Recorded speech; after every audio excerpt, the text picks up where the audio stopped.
So do you guys ever get calls about houses and cars getting broken into in our community? Of course. I mean, it doesn't happen every day, but happens a lot more times than you think.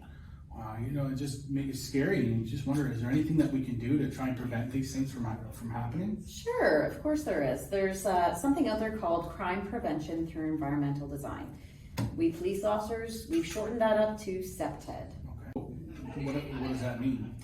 CPTED is just a fancy way of saying that there are things we can do in regards to the physical appearance and design of our homes that will prevent criminals from being attracted to it.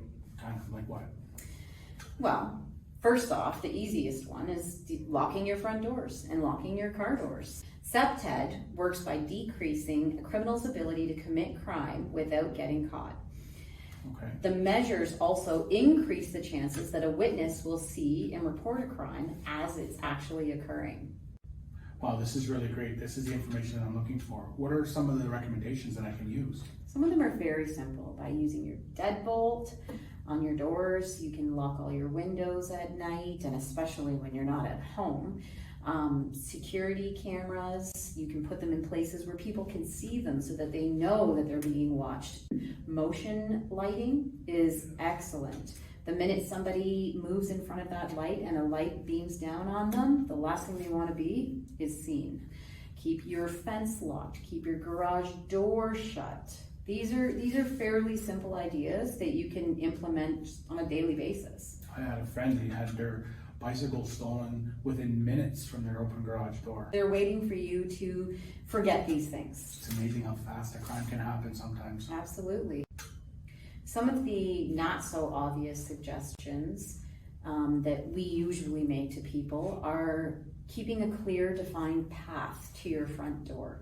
When somebody's not walking on that clear, defined path, they look out of place. Having shrubbery along it or any sort of landscaping along it, keeping it trim. When it's not trim, it actually acts as a shield or a barrier that people can hide behind. And this is exactly what criminals look for, a place to hide. It's like you said about the motion lighting, they don't want to be seen. Correct, they don't want to be seen.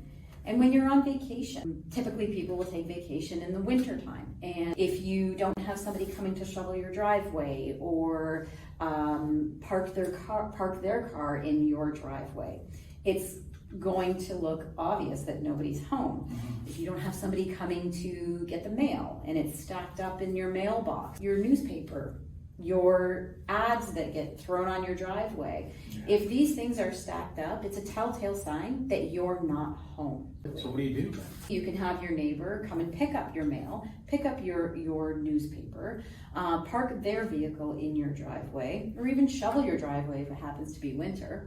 You can have your neighbor even go into your home and turn some lights on, or fairly inexpensive way is just to buy a timer, and you plug your lamps into the timer and you set the lights to go on at a certain time and they shut off at a certain time, making it appear as though somebody's home. Yeah, those timers are pretty cheap. I actually bought some on the internet that I can control with my phone from wherever I am in the world.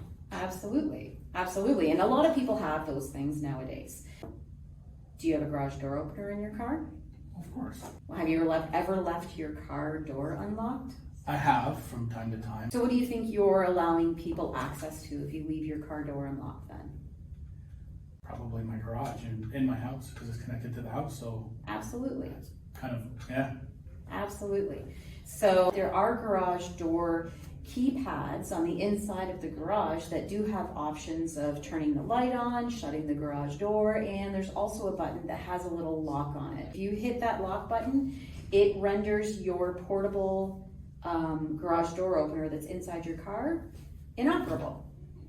Therefore, if you hit that at the end of the night when you're going to bed and you hit that button, it means if somebody were to break into your car or you did accidentally leave it unlocked, they still don't have access to your garage. Oh, well, that's good to know. Is there any other tips that I can? There are plenty of tips online. If you just go to the internet and look for crime prevention through environmental design, there will be many websites with a lot of different suggestions, and a lot of them will be very inexpensive. Well, thanks for all these great tips. My pleasure.